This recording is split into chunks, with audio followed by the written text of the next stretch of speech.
Hi guys, it's Miss Moreno once again. So now you have written for me an introduction and a first body paragraph, and I want to go over the second because this is where we can get a little bit confused. So for this, remember that we're going to be using a very similar tactic to the teal paragraph, only that this time what we need to include in our writing is the counterclaim and that rebuttal to be able to refute the counterclaim. Okay, so remember that the teal paragraph, right? The T stands for that topic sentence, the E is that evidence, the A is the analysis of that evidence, and then we have that link that connects the paragraphs. But for the second body, what I've added is that CC, right? Right here next to the topic sentence. Keeping in mind that that CC is that counterclaim.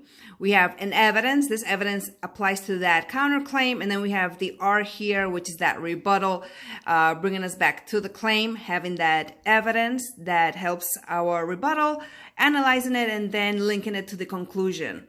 So let's just kind of go back to that vocabulary that we really need to remember.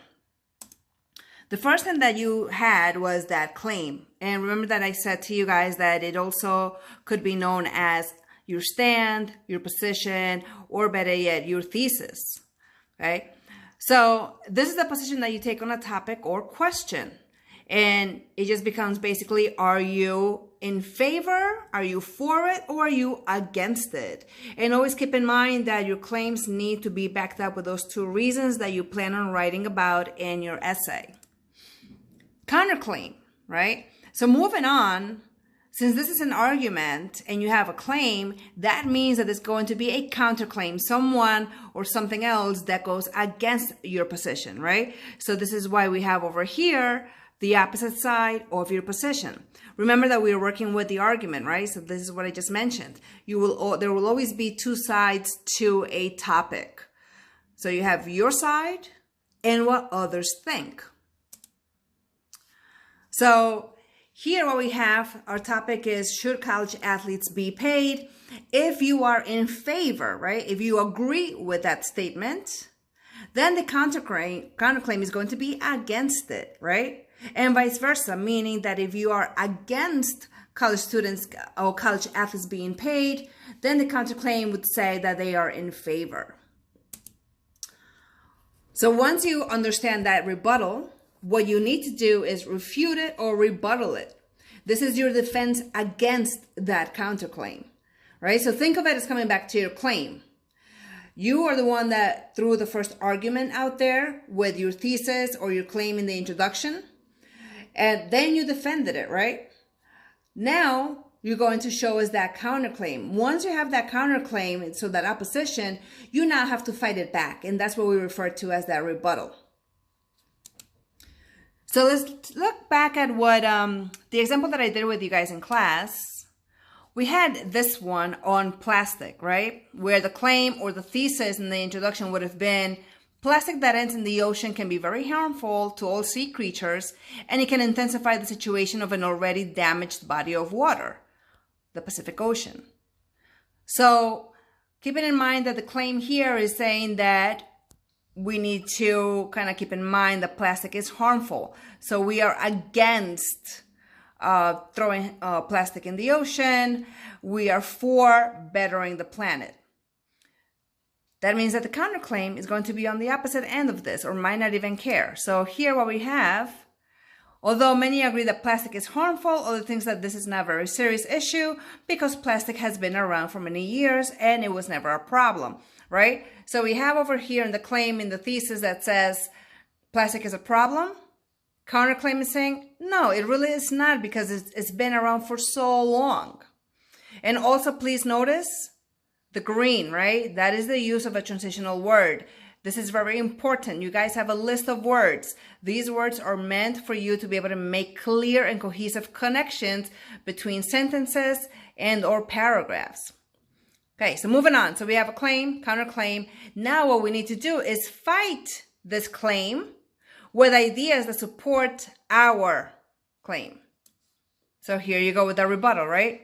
So we're going to agree first a little bit with the counterclaim by saying, of course, plastic has been around for years. However, with time, This plastic has covered the bottom of the oceans in large amounts. ... I keep going. Keep in mind, we have another transitional word. That word, however, means that you're making a change. So I went from agreeing with them and I changed it to go back into my claim, right? So again, remember, you have a thesis that you created in your introduction. In the second body paragraph, you're going to introduce the counterclaim. And then immediately, you're going to rebuttal it, refute it, fight it.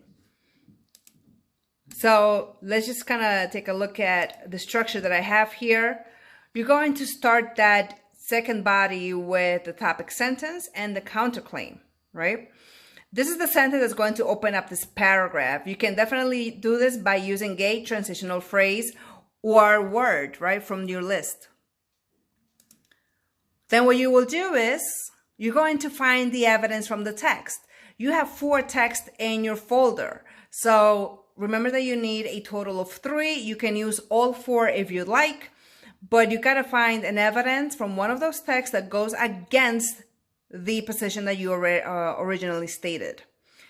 But here, keep in mind, this whole little section, do not analyze it or explain it. Don't go into detail. Simply say that, look, others think that athletes should get paid because you put in the evidence, and that's it.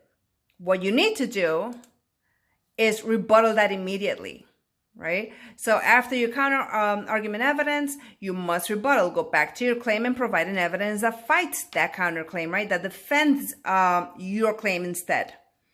So you could say something like, if we go back to the evidence, we would say, yeah, there are people that believe that college athletes should get paid because this and that and that. However, or the truth is, and then you bring it back to your claim. And then making sure that you close this paragraph out by connecting to your conclusion. So let's just talk about what you guys have for Sunday night. Try to do this on your own. Draft this paragraph. I will leave you comments. And what I want to do by Monday is give you another sample similar to what I did before, where you will identify the steps and see if you need to make any changes to your paragraph. So just draft this one on your own and see what you can do. Now, everybody, all groups need to include at least one evidence for the counterclaim, right? Again, remember that you don't need to explain it. But now, if you were in group 1, what I want in your rebuttal is 2 more evidences that support your claim, right? So you're going to show us the counterclaim with one of the evidences. Then you're going to rebuttal by using the words, the truth is, however, and show me the 2 evidences that support your side, meaning that this paragraph should have a total of 3. If you were in group 2, you're going to have, again, 1 evidence for the counterclaim, and then you're going to fight it with 1 or 2 evidences that support your claim. So this paragraph can be anywhere from 2 to 3 evidences. If you were in group 3, again, I want 1 evidence for the counterclaim, and you just need to fight it with 1 evidence that rebuttals it. Okay, so 1 evidence that supports your claim. So this paragraph for you would have a total of 2 evidences.